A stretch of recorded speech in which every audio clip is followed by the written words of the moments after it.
Eu quero que você pare tudo o que está fazendo agora. Esqueça o conforto da sua cadeira. Esqueça a temperatura agradável da sua sala. Feche os olhos e tente transportar a sua mente para abril de 1945. Você está no norte da Itália. O inverno brutal finalmente começou a ceder, mas o que sobrou no chão não é bonito. É uma lama espessa, negra, misturada com óleo de motor, sangue seco e neve derretida. Você está deitado numa valeta, com o corpo colado na terra fria, tentando ficar invisível. Primeiro, você não ouve nada. O campo de batalha tem esses momentos estranhos de silêncio absoluto, onde até os pássaros parecem prender a respiração. Mas então, você começa a sentir. É uma vibração sutil, rítmica, que sobe pelas solas das suas botas gastas, passa pelos seus ossos e faz os seus dentes baterem de leve dentro da boca. A água suja na poça ao lado do seu rosto começa a formar anéis concêntricos. Algo grande está vindo, algo pesado. De repente, o silêncio é rasgado, não por um tiro, mas por um som mecânico, uma sinfonia industrial de terror. É o som de metal esmagando pedra clank. Clank. O som de esteiras de aço de 60 centímetros de largura moendo o cascalho da estrada. E junto com ele, um rugido grave, profundo, um barulho de motor que parece vir das entranhas do inferno. Um V12 engasgando, cuspindo fumaça e queimando litros de combustível por minuto. Na curva da estrada, entre os escombros de uma casa que um dia foi o lar de uma família italiana, surge o focinho. Um canhão longo, escuro, com um freio de boca na ponta que lembra a cabeça de uma víbora prestes a dar o bote. A torre gira lentamente, com um zumbido elétrico agudo ziste, procurando por movimento, procurando por você. Senhoras e senhores, bem-vindos ao verdadeiro pesadelo da Segunda Guerra Mundial. Para a maioria das pessoas, a Guerra da Força Expedicionária Brasileira. A nossa gloriosa FB é uma história de infantaria, de homens valentes subindo montanhas debaixo de neve e chuva. Mas existe um capítulo dessa história que os livros escolares resumem em 2 linhas, mas que para quem viveu durou uma eternidade. É o capítulo feito de aço, tungstênio, graxa e fogo. Quando a cobra fumando desceu dos Apeninos e entrou no Vale do Pó, a guerra de trincheira acabou. O que começou ali foi um duelo de titãs blindados. O soldado brasileiro, vindo de cidades do interior de Minas, das capitais do Nordeste, do Rio de Janeiro, se viu jogado no meio de um tabuleiro de xadrez onde as peças pesavam 30, 40, 50 toneladas. Hoje, nós não vamos apenas contar uma história de guerra, nós vamos entrar na escotilha. Nós vamos sentir o cheiro do cordate queimado dentro da torre apertada. Nós vamos entender a física brutal de como um projétil perfura menos ou não perfura menos uma placa de aço de 10 centímetros. Nós vamos dissecar o terror blindado com uma lupa, analisando cada parafuso, cada tática suicida e cada momento de pânico. Mas antes de mergulharmos no inferno do combate, antes de sentirmos a explosão das munições e o cheiro da carne queimada, precisamos conhecer as máquinas. Precisamos olhar nos olhos dos monstros e entender o que os fazia tão letais, tão temidos, tão superiores ou tão vulneráveis. Vamos decompor cada centímetro de blindagem, cada engrenagem, cada parafuso desses titãs de aço. Preparem-se, porque o motor está ligado e a análise técnica vai começar agora. Parte e anatomia dos titãs. Análise técnica completa o M4 Sherman, o cavalo de trabalho americano de dimensões e peso. Vamos começar com as medidas brutas. Os números frios que não mentem. O M4 Sherman tinha 5,84 metros de comprimento do bico ao rabo, sem contar o canhão. Com o canhão M3 de 75 milímetros estendido para frente. Esse comprimento saltava para impressionantes 7,57 metros. A largura era de 2,62 metros. Justa o suficiente para passar pelas ruas estreitas das vilas italianas, mas larga demais para manobras rápidas em becos medievais. E a altura? A maldita altura! 2,74 metros do chão até o topo da cúpula do comandante. Para você ter uma ideia, isso é quase a altura de um prédio de um andar. Num campo de batalha plano, você via um Sherman a quilômetros de distância. Ele era uma silhueta inconfundível contra o horizonte, um convite para os artilheiros alemães. O peso de combate era de 30,3 toneladas na versão M4A1. Parece muito. Na guerra de tanques, Peso é blindagem, e blindagem é vida. Mas 30 toneladas era leve comparado aos monstros alemães que estavam por vir. Blindagem. A pele de aço, a blindagem frontal superior do casco do Sherman tinha 51 milímetros de espessura, inclinada a 56 graus. Essa inclinação era inteligente. Multiplicava a espessura efetiva para algo próximo de 90 milímetros contra tiros vindos de frente. A placa frontal inferior, onde ficava a transmissão, tinha 51 milímetros também, mas com uma inclinação menor, de apenas 20 graus, tornando-a mais vulnerável. As laterais do Sherman eram seu calcanhar de Aquiles, apenas 38 milímetros de aço vertical. Não era inclinado, não tinha ângulo protetor. Era uma placa reta, honesta e mortal.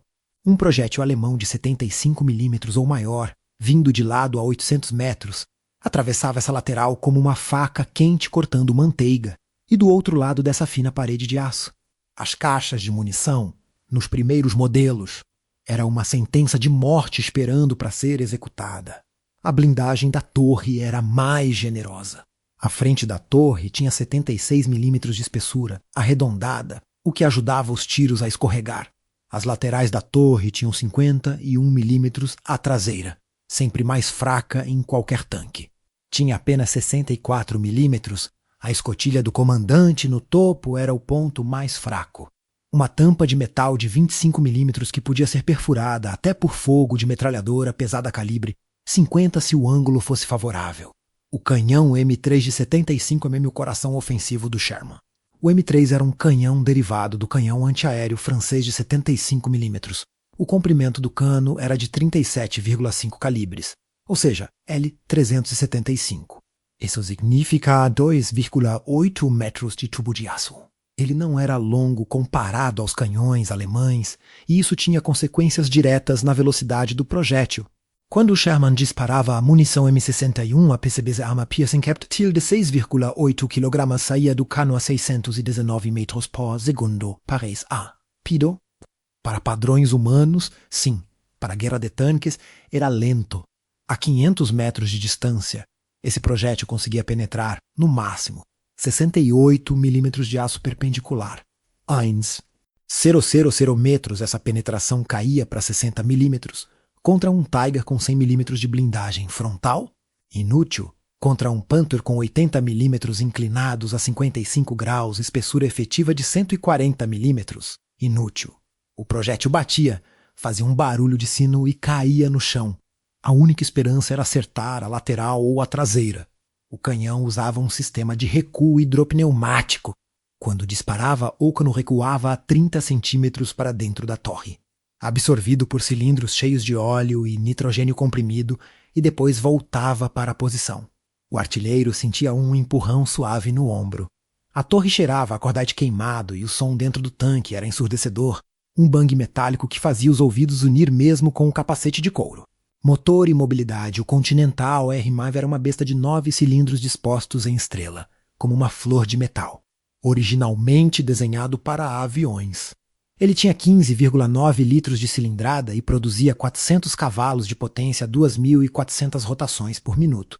Era um motor radial refrigerado a ar. Não tinha radiador de água, mas dependia de um ventilador gigante na traseira sugando ar frio e expelindo ar quente pelas grelhas. Esse motor bebia gasolina de aviação de 80 octanas, como um alcoólatra bebe cachaça. O tanque de combustível tinha capacidade para 590 litros. Mas na estrada, fazendo 40 km por hora, o Sherman consumia tudo em menos de 190 km. No combate, subindo montanhas lamacentas, acelerando e freando, o consumo dobrava. Era um pesadelo logístico. Cada Sherman precisava de caminhões de combustível seguindo atrás, alvos fáceis para a artilharia. A transmissão era uma maravilha de simplicidade. 5 marchas para frente, uma para ré. O motorista trocava as marchas com uma alavanca pesada, usando uma embreagem seca que exigia força nas pernas. A potência ia para as rodas motrizes dianteiras através de um eixo de transmissão que passava por baixo do chão da tripulação. As rodas motrizes tinham 40 centímetros de diâmetro e giravam as esteiras. As esteiras eram feitas de blocos de aço com revestimento de borracha vulcanizada. Cada bloco pesava 4 quilogramos. A largura da esteira era de 42 centímetros, o que dava uma pressão no solo de apenas 0,97 kg por centímetro quadrado. Isso era bom para atravessar lama, mas não tão bom quanto os tanques alemães mais largos. A velocidade máxima na estrada era de 48 km por hora, no campo, atravessando crateras e destroços. Caia para 20-25 km por hora, mais devagar que um homem correndo. Suspensão e rodas, o Sherman usava o sistema VVSS Version. Cada lado tinha 6 rodas grandes, dispostas em 3 pares. Cada par era conectado a um bug e uma estrutura de suporte. E cada bug tinha 2 molas helicoidais verticais grossas que absorviam os impactos. Quando o tanque passava por um buraco de bomba, você via as rodas subirem e descerem de forma independente e as molas rangiam alto, um som metálico de gemido. As rodas não eram borracha sólida. Eram rodas de aço com um anel de borracha prensada em volta, e essa borracha rachava com o tempo e o frio, deixando o tanque barulhento e reduzindo a tração. Tripulação e interior 5 homens viviam nessa caixa de metal. O motorista ficava na frente esquerda, olhando através de uma fresta pequena protegida por um bloco de vidro blindado de 5 centímetros de espessura. Ao lado dele, na direita, ficava o operador de rádio, que também operava a metralhadora 30 calorias montada no casco. Atrás deles, dentro da torre, ficavam 3 homens, o comandante em pé na cúpula, o artilheiro sentado à esquerda do canhão e o carregador à direita. O espaço interno era apertado, claustrofóbico. Cheirava a óleo de motor, graxa, suor, borracha queimada e corde. O chão era feito de chapas de metal estriadas para dar tração aos pés nos lados. Presas às paredes internas ficavam as caixas de munição. Em cima da cabeça, cabos elétricos e mangueiras hidráulicas corriam em todas as direções. A temperatura interna variava brutalmente. No inverno, congelava. No verão ou após disparos contínuos, chegava a 50 graus Celsius. O comandante tinha uma cúpula giratória com 6 blocos de vidro grosso periscópios ao redor, dando visão de 360 graus. Era como olhar o mundo através de aquários sujos. Quando a torre girava, o zumbido do motor elétrico era alto e contínuo mm. A rotação completa de 360 graus levava 15 segundos. Armamento secundário, o Sherman tinha 3 metralhadoras. A 30 calibre 7,62 mm Browning M19 e um 9A4 ficava montada no casco, operada pelo operador de rádio, com 90 graus de travessia. Disparava 600 tiros por minuto, usando fitas de munição de 250 balas, outra 30 calorias era coaxial ao canhão principal, disparada pelo artilheiro. E no topo da cúpula do comandante, uma 50 calorias 12,7 mm Browning, a temida cinquentinha, era montada num anel giratório, usada contra a infantaria, veículos leves e até aviões. Ela disparava projéteis de 42 gramas a 890 metros por segundo, capazes de atravessar paredes de tijolo e corpos humanos como se fossem papel. O Panzer V Panther, a obra-prima mortal, dimensões e peso Panther, era uma criatura diferente. Menor em comprimento total que o Sherman quando se olhava apenas o casco, mas com um canhão tão absurdamente longo que o comprimento total, da traseira ao bico do canhão, chegava a 8,86 metros. O casco sozinho media 6,87 metros de comprimento. A largura era de 3,27 metros, quase 1 metro mais largo que o Sherman. Essa largura era necessária para comportar a torre larga e o anel de rolamento imenso. A altura era de 2,99 metros até o topo da cúpula. Mais alto que o Sherman, mas a silhueta era enganosa. A inclinação agressiva da blindagem frontal fazia o Panther parecer agachado. Predatório, como uma pantera prestes a dar o bote, daí o nome. O peso, 44,8 toneladas. Quase 15 toneladas a mais que o Sherman. Esse peso extra era pura blindagem e armamento. Não era gordura, era músculo. Blindagem. O escudo inclinado, a inovação principal do Panther, estava na inclinação radical da blindagem. A placa frontal superior do casco tinha 80 milímetros de espessura, mas estava inclinada para trás a 55 graus da vertical. A matemática da balística diz que a espessura efetiva contra um tiro horizontal é calculada como espessura real cosseno do ângulo. 80 mm, Cusco 55, aproximadamente 140 milímetros de proteção efetiva. E não era apenas a espessura. O aço alemão era de qualidade superior, face Hardened, temperado em fornos a temperaturas precisas, criando uma camada externa extremamente dura que estilhaçava projéteis inimigos ao contato, enquanto a parte interna permanecia dúctil para absorver o impacto sem rachar. A placa frontal inferior tinha 60 mm a 55 graus, ainda espesso o suficiente para parar qualquer tiro de Sherman frontal. As laterais do Panther, no entanto, contavam uma história diferente. O casco lateral tinha apenas 40 milímetros de aço vertical. Uma bazuca a 50 metros, um M10 Wolverine com um canhão de 76 milímetros, ou um tiro lateral de Sherman conseguiam perfurar. Era o preço que os alemães pagaram para manter o peso controlável. A torre era forjada em aço fundido, não soldado. À frente da torre, onde ficava a mantlet, a máscara do canhão, tinha uma espessura variável entre 100 mm e 120 mm, arredondada. Era praticamente impenetrável de frente para qualquer arma aliada padrão. As laterais da torre tinham 45 mm e a traseira, o ponto fraco, apenas 40 mm, o canhão Kapauek 42 de 75 mm 70. Este era o rei dos canhões de tanque de 75 mm, o L. 70 significa que o cano tinha 70 vezes o diâmetro interno, ou seja, 5,25 metros de comprimento puro de tubo de aço forjado. Quanto mais longo o cano, mais os gases da explosão da pólvora empurram o projétil e maior a velocidade de saída. Quando o Panther disparava o projétil padrão Panzergranate 30 e 9,42 avos Pseska 39,42, um projétil perfurante de 6,8 kg. Ele saía do cano a incríveis 925 metros por segundo a 100 metros de distância e ainda mantinha 850 ms a 1000 metros. A trajetória era quase retilínea até 1.500 metros. O artilheiro mal precisava compensar a queda da gravidade. Era apontar e disparar a penetração. A 500 metros, o Pesiguer 30 e 9,42 avos perfurava 140 milímetros de aço perpendicular. A 1000 metros, ainda conseguia 120 milímetros a 2. 0,00 metros 100 milímetros, um Sherman tinha 51 milímetros na frente. Para o Panther, era como atirar numa caixa de papelão. O mecanismo de recuo era hidropneumático, similar ao Sherman, mas mais robusto. Quando disparava, o cano recuava a 48 centímetros para absorver a energia brutal e depois voltava suavemente. O som dentro da torre era diferente do Sherman. Era um craque seco, seguido de um WH ou Ursa do ar deslocado saindo pelas venezianas de extração de fumaça na traseira da torre. A cadência de tiro de um artilheiro experiente era de 6 a 8 tiros por minuto. Isso significa que em combate, um Panther podia destruir 3 Shermans em menos de 30 segundos antes que qualquer um deles chegasse perto o suficiente para revidar com eficácia. Motor e mobilidade, o coração mecânico do Panther era um Maybach HL230P Dreissich, um motor V12. Ao gasolina de 23 litros de cilindrada, produzindo 700 cavalos de potência bruta a 3.000 rotações por minuto. Era um motor de carro de corrida enfiado num tanque.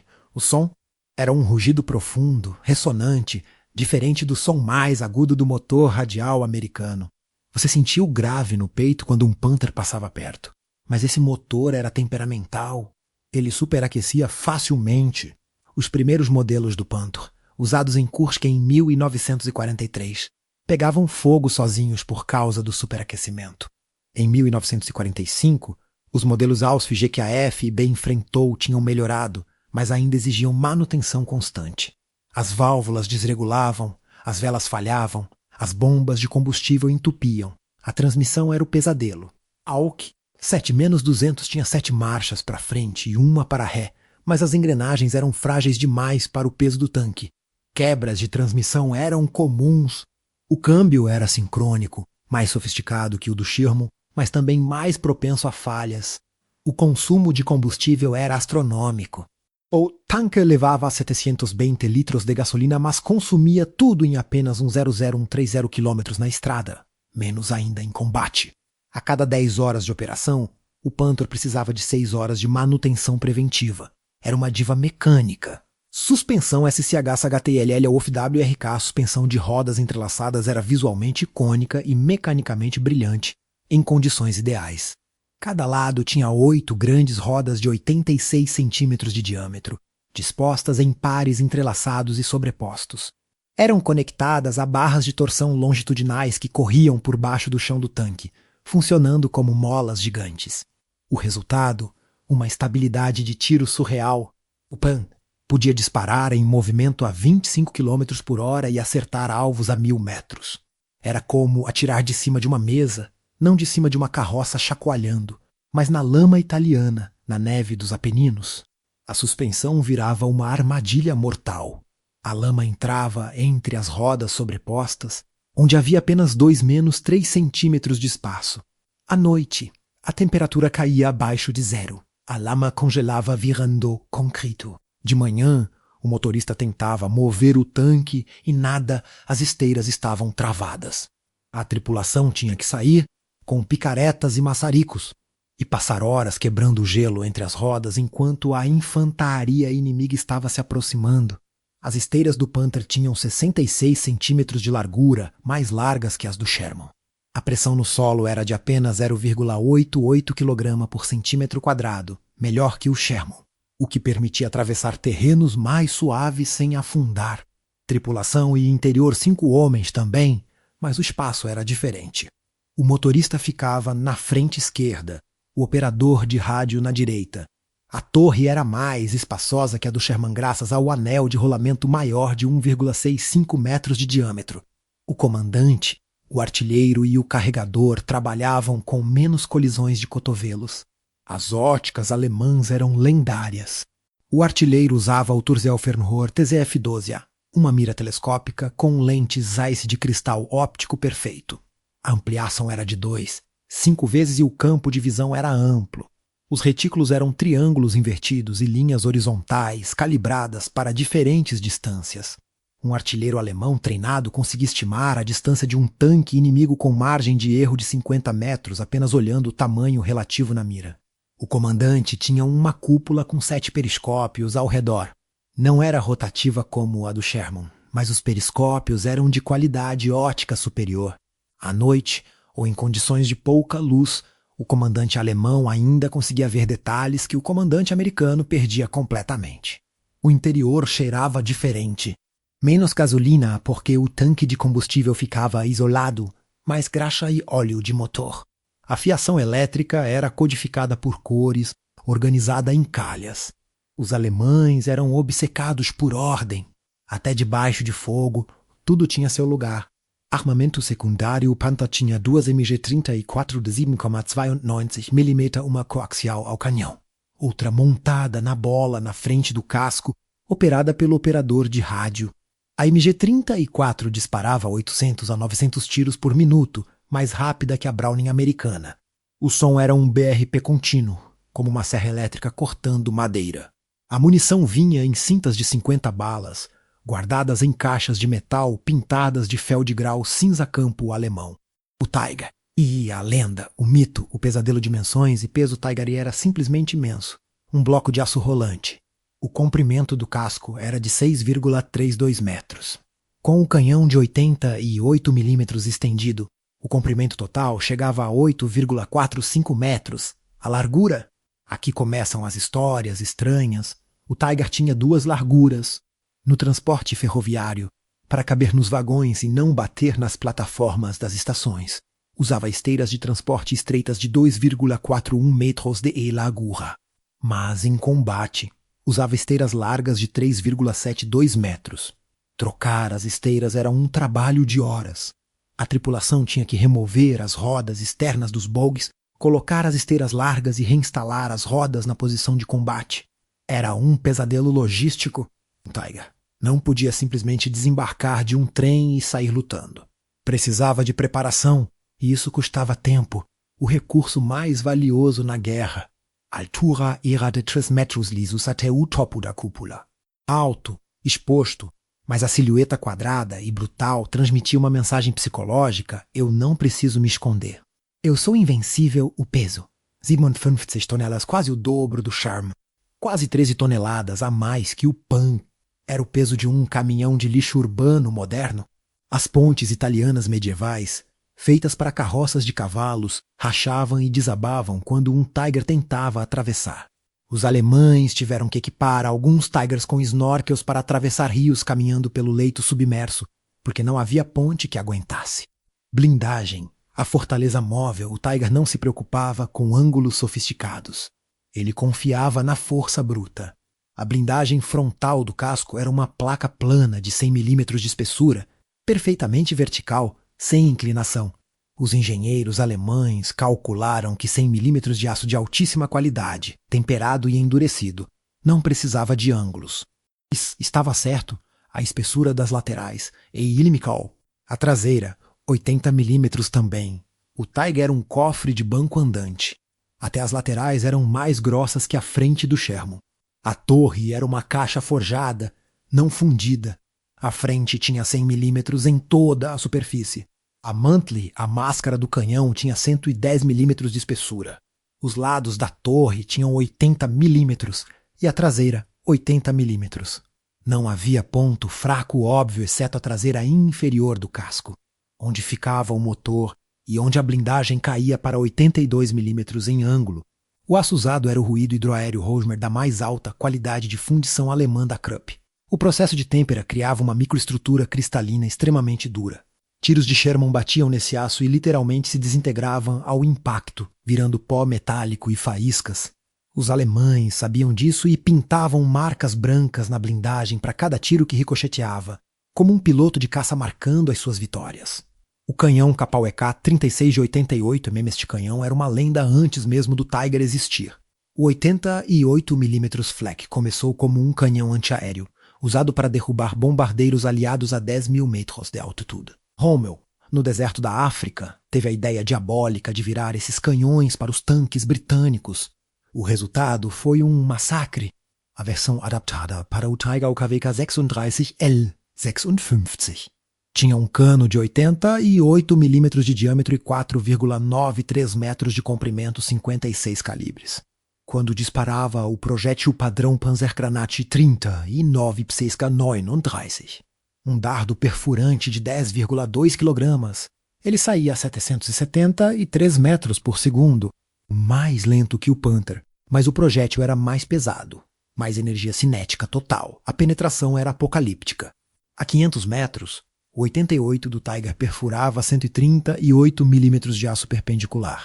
A 1000 metros, ainda conseguia 120 milímetros a 2. 000 metros penetrava a 90 milímetros, um Sherman não tinha chance. A 2000 metros, um alcance onde o Sherman mal conseguia ver o Tiger com clareza, o Tiger já estava enviando projéteis certeiros. A munição secundária era ainda mais assustadora. O Panzergranate 40 usava um núcleo de tungstênio e saía do cano a 930 ms, a 500 metros, perfurava 171 milímetros de aço. Não havia tanque aliado imune, mas essa munição era rara. O tungstênio era escasso na Alemanha em 1945. O mecanismo de recuo hidropneumático absorvia 76 centímetros de recuo. O artilheiro sentia um empurrão forte no ombro. O som? Dentro do tanque era um boom profundo que reverberava no casco inteiro. Do lado de fora, o disparo do 88 era único, inconfundível. Não era o craque agudo dos 75 milímetros.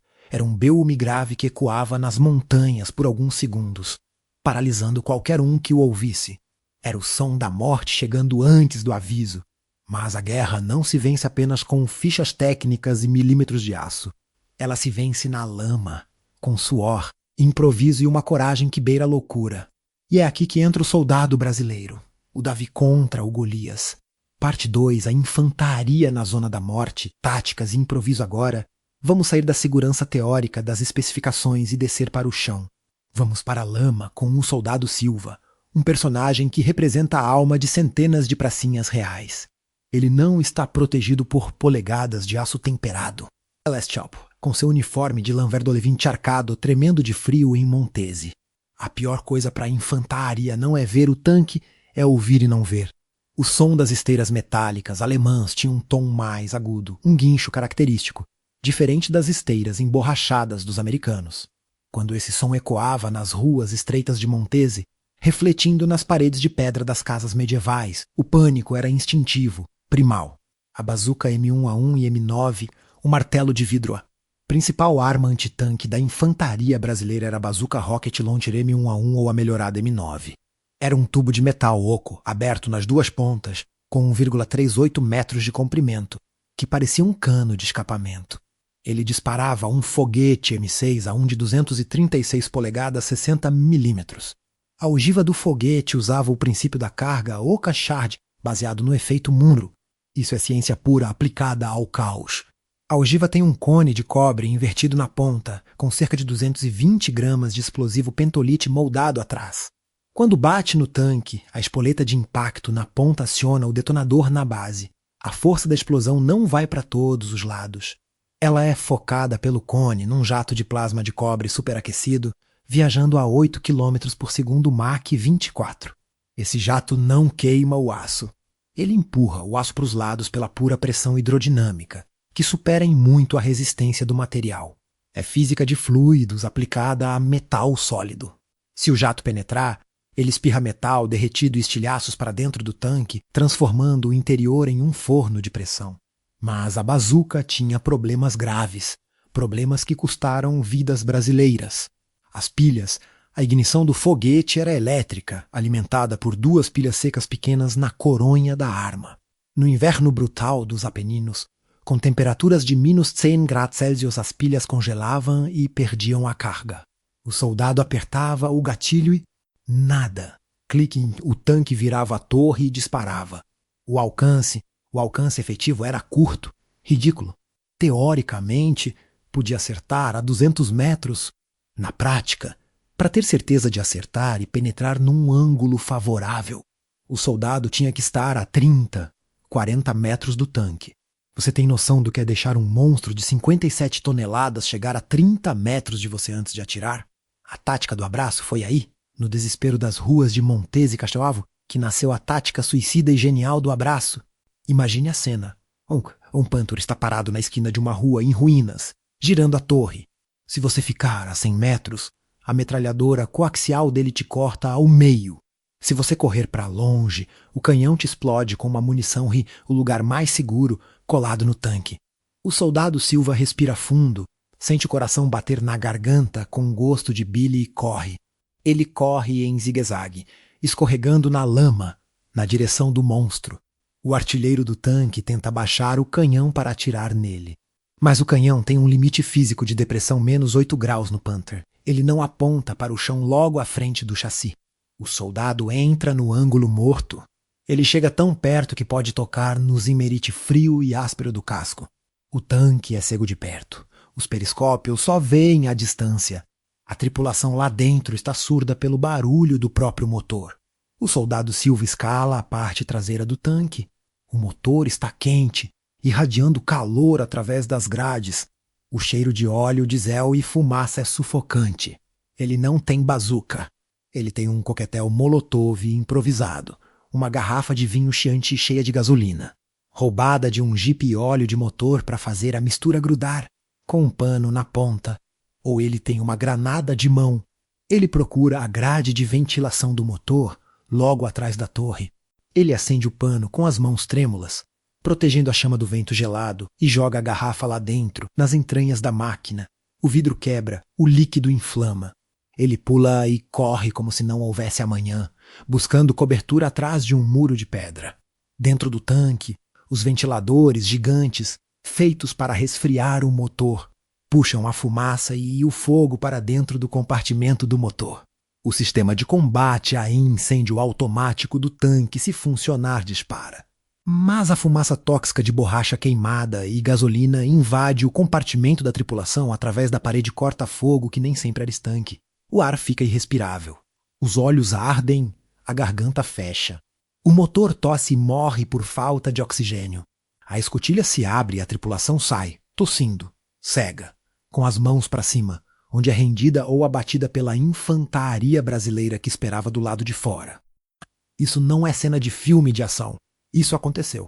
Foi assim que a coragem brasileira neutralizou a superioridade tecnológica alemã. As minas Teller e o trabalho dos engenheiros, outro terror silencioso, eram as minas. Os alemães usavam a Termine 42i Drei und Vierzig, eram discos de metal cheios de 5,5 kg de change. Elas não precisavam destruir o tanque inteiro. A explosão arrebentava a esteira e destruía as rodas de apoio. Um tanque sem esteira é um bunker imóvel, um alvo fácil para artilharia. A FB aprendeu a ler o terreno, onde a terra parecia mexida, onde a grama estava amassada de forma não natural. Os engenheiros da FB, o 9º Batalhão de Engenharia, iam à frente, muitas vezes sob fogo de morteiro, deitados no chão, rastejando na lama. Eles não usavam detectores de metal o tempo todo porque eram lentos. Eles usavam baionetas ou varetas de metal finas. Eles cutucavam o solo num ângulo de 45 graus, delicadamente, para sentir a borda metálica da mina. Quando encontravam, tinham que desarmar. Muitas minas alemãs tinham dispositivos a mil. Se você levantasse a mina, uma segunda espoleta embaixo dela detonava. Era um trabalho cirúrgico feito no meio do inferno, com as mãos congeladas. Parte 3, o caçador de cabeça aberta, o M10 Wolverine. Nós não podemos esquecer do anjo da guarda blindado que lutou ombro a ombro com a FB, o M10 Wolverine. Ele visualmente parece um tanque, mas a doutrina dele é diferente. Ele é um caça-tanque destroyer. Ele foi construído sobre o chassi do Sherman, mas com blindagem mais fina e angulada para economizar peso e ganhar velocidade. O motor era um diesel GM 6046 Twin diesel, 2 motores de caminhão juntos, que faziam um barulho característico, diferente do Sherman a gasolina. A vantagem da torre aberta, a característica mais marcante e aterrorizante do M10 era a sua torre. Ela era aberta em cima. Não tinha teto. Isso parece suicídio tático. Qualquer granada jogada ali dentro mata a tripulação. Estilhaços de artilharia que explodem no ar, airbursts chovem lá dentro. A neve cai em cima da cabeça do comandante e molha a culatra do canhão. A tripulação tinha que improvisar tetos com lonas ou chapas de aço roubadas de destroços para se proteger do clima e de snipers. Mas essa falha era sua maior vantagem tática. O comandante do M10, em pé na torre aberta, tinha consciência situacional total, enquanto o comandante alemão estava trancado numa caixa de aço, olhando por frestas minúsculas, com a visão limitada a pequenos ângulos. Ouvindo apenas o barulho do próprio motor e o rádio estático, o comandante do M10 ouvia o mundo lá fora. Ele ouvia o galho quebrando na floresta quando um tanque inimigo manobrava. Ele via o movimento sutil de um cano de canhão numa janela distante. Ele sentia o cheiro do escape inimigo trazido pelo vento. Na confusão da batalha, a regra de ouro é clara: quem vê o inimigo primeiro, atira primeiro. E quem atira primeiro, geralmente vive. O canhão de 3 polegadas e o tungstênio, o canhão do M10, o M7 de 3 polegadas 762 mm, era uma arma de precisão. Ele era superior aos 75 mm do Sherman. Ele disparava munição padrão M62 APCBC, mas a munição mágica era a M93 HVP Armor Piercing. Esse projétil tinha um núcleo de tungstênio carbeto de tungstênio, um metal extremamente denso pesado ido. O projétil era mais leve, envolto em alumínio, o que permitia atingir velocidades altíssimas 1040 ms. Quando batia na lateral de um Panther, ele não amassava como o aço. Ele furava pela pura densidade e energia cinética concentrada. Em combates como em Colequio e na aproximação de Parma, a tática era a seguinte: a infantaria da FB avançava e atraía o fogo vindo de isca viva. O tanque alemão se revelava ao disparar sua metralhadora ou canhão, ou M10 escondido nos flancos, camuflado em arbustos ou atrás de ruínas. Usava a visão superior para localizar o flash do disparo alemão. O comandante gritava as coordenadas. A torre girava manualmente, era lenta. Exigia força do artilheiro girando uma manivela e enviava um presente de tungstênio na lateral da torre inimiga, acabando com a ameaça em segundos. Parte intravenoso, o grande cerco, Fornovo e o fim dos gigantes, tudo isso menos a coragem da infantaria. A adaptação tática, o suporte dos caça-tanques menos culminou no cerco de Fornovo de Taro. No final de abril de 1945, foi o checkmate da FB, a 148ª Divisão de Infantaria Alemã e a Divisão Panzergrenadier. Remanescentes de um exército orgulhoso que lutou na África e na Rússia, tentavam recuar desesperadamente para o norte, para cruzar o rio Pó e fugir para a Áustria. Eles estavam encurralados. A FB, motorizada e com apoio de blindados, cortou o caminho deles em Fornovo. A velocidade do avanço brasileiro foi algo que os alemães não esperavam. Acostumados com a guerra estática nas montanhas, eles foram surpreendidos pela agressividade da FB na planície. Ali, nos campos ao redor de Fornovo, houve confrontos tensos e desesperados. O M. do carrinho de lata contra o aço houve um momento crítico onde blindados leves brasileiros, os M8 Greyhound do Esquadrão de Reconhecimento, se viram cara a cara com a retaguarda alemã. O M8 é um veículo blindado 6x6, com pneus de borracha. É rápido, chega a 90 km por hora na estrada. Mas sua blindagem é papel fura com tiro de fuzil perfurante e seu canhão de 37 mm é uma piada contra tanques médios. Pela lógica militar, o M8 devia ser pulverizado, mas a tripulação brasileira usou a velocidade e a audácia. Eles zigue-zagueavam entre o fogo inimigo, usando a mobilidade superior das rodas na estrada seca. Eles flanqueavam as posições alemãs, entravam por ruas laterais e atiravam na traseira dos veículos de transporte e nos canhões autopropulsados alemães, distraindo-os, criando caos, cortando as linhas de comunicação. Enquanto isso, a infantaria com bazucas e os morteiros de 81 mm faziam chover fogo sobre as posições estáticas alemãs. O cemitério de ferro quando o general Otfer finalmente se rendeu aos brasileiros, entregando quase 15. 000 homens, milhares de cavalos e dezenas de veículos. Os pátios de Fornovo pareciam um ferrovelho apocalíptico. Havia panteras sem combustível abandonados nas valetas, monstros silenciosos que não podiam mais rugir. Caminhões Opel Blitz destruídos e queimados, com a carga espalhada pelo chão. Canhões de 88 mm com os tubos explodidos como flores de metal, abertas, sabotados pelas próprias tripulações com granadas dentro do cano para que os brasileiros não pudessem usá-los. Era o fim de uma era de terror mecânico. A FB tinha capturado uma divisão inteira, algo inédito para uma força samicana na Europa. Parte V, conclusão. O legado de sangue e óleo, a guerra na Itália, acabou em 2 de maio de 1945. Mas a lição ficou tatuada no DNA do Exército Brasileiro para sempre. Nós aprendemos, da maneira mais dura possível, que coragem sozinha não para um tanque de 50 toneladas. O heroísmo individual enche cemitérios, mas não ganha guerras modernas. Aprendemos que a tecnologia superior não vence batalhas se a logística falhar, se a máquina for complexa demais para o campo de batalha e se o inimigo for criativo e determinado. O Brasil saiu da guerra transformado. Nos anos seguintes, adotamos o Sherman como o nosso tanque principal.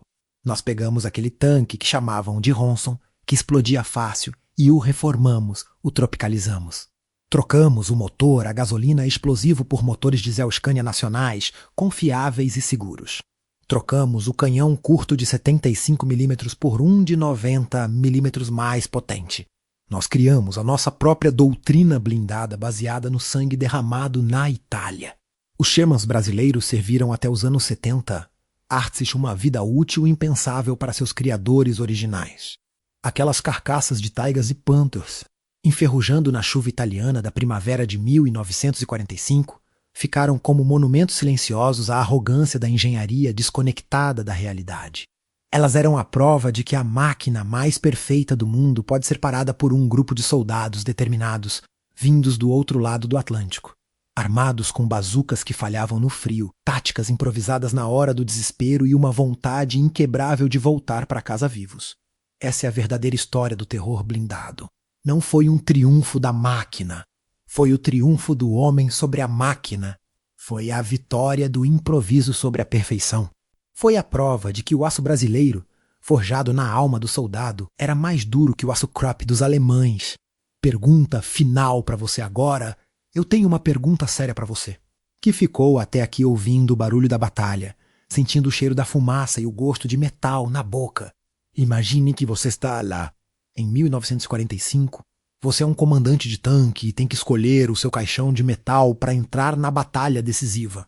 Você prefere estar dentro de um Tiger, sentindo-se um deus invencível atrás de 100 mm de aço, com o canhão mais poderoso da Terra, capaz de matar a 2 km de distância, mas sabendo que se a transmissão quebrar, e ela vai quebrar, Ou se a gasolina acabar e ela bebe muito, você vai ter que abrir a escotilha, abandonar o tanque e fugir a pé no meio da neve, virando alvo fácil. Ou você prefere estar num Sherman ágil, rápido, confiável, que liga toda manhã sem reclamar, que tem rádio bom e apoio aéreo, mas sabendo que a qualquer segundo, um único tiro que você nem viu chegando pode transformar seu tanque numa bola de fogo de 1000 graus antes que você consiga gritar? É uma escolha impossível, a invencibilidade frágil do Tiger ou a mobilidade perigosa do Sherman. Qual é a sua escolha? Deixe a sua resposta aqui nos comentários.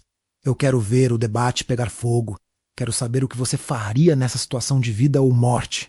Se você sentiu o cheiro do óleo diesel, se o seu coração acelerou com a descrição do combate e se você aprendeu algo novo sobre a nossa história hoje, esmague o botão de like com a força de um projétil perfurante de tungstênio. Inscreva-se no canal para fortalecer a nossa tropa e ative o sininho para não perder nenhuma batalha histórica. A gente se vê na próxima missão. Soldados dispensados!